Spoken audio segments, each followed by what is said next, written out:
अब इसमें मैं सुनाने लगी हूँ आपको कहानी रे की, किस तरह से आपने रे के नुक्ते कहानी से याद करवाने, बच्चों को कहानी के जरिए ज़्यादा चीज़ें याद रह जाती हैं, ठीक है? तो हम यहाँ पर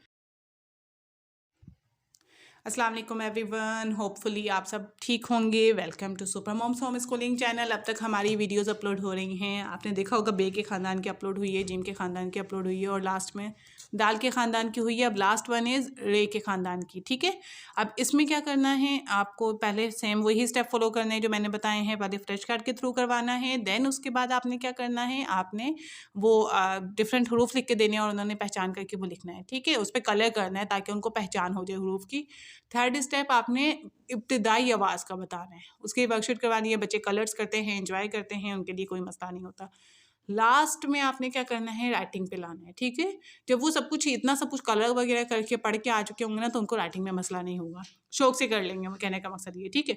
करवाना है किस तरह से है, आपने ये देखें नुक्ता एक डाल के देना है, सिर्फ दिख रहा है आपको नुक्ता, मैं डार्क कर देती हूँ। एक नुक्ता ऐसे डाल के देना है। आपने कहना है स्टैंडिंग लाइन। अगर स्लेंटिंग लाइन वो ऐसे डाल देते हैं, वेल एंड गुड। नहीं डालते तो वो यूं करके स्लीपिंग लाइन भी कर सकते हैं, ठीक है? लेकिन कोशिश करें कि स्लेंटिंग लाइन ही रहे। स्टार्ट में राइटिंग अच्छी होती है, स्टेप्स को सही से फॉलो किया जाता है, तो आगे जाके राइटिंग का मसला नहीं रहता। अब इसमें मैं सुनाने लगी हूँ आपको कहानी रे की, कि किस तरह से आपने रे के नुक्ते कहानी से याद करवाने। बच्चों को कहानी के ज़रिए ज़्यादा चीज़ें याद रह जाती हैं, ठीक है?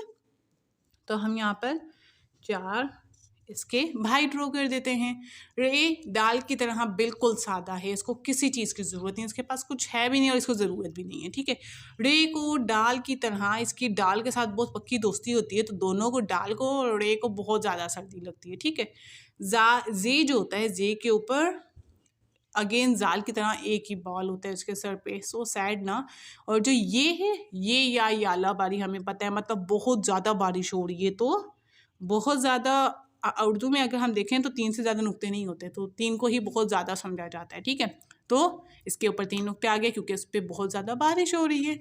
उम्मीद करती हूँ कि आपको इस वीडियो से बहुत कुछ सीखने को मिला होगा। अगर मिला है तो वीडियो को लाइक करना मत भूलिएगा, शेयर करना एंड सब्सक्राइब करना मत भूलिएगा और कनेक्टेड रहें। इसी तरह से इंशाल्लाह हम KG2 तक के सिलेबस को कवर करेंगे, लेकिन आपकी कंसिस्टेंसी चाहिए और अपने होने का मुझे बताएं वीडियो पे कमेंट करके, ठीक है? Thanks for watching. अल्लाह हाफिज़।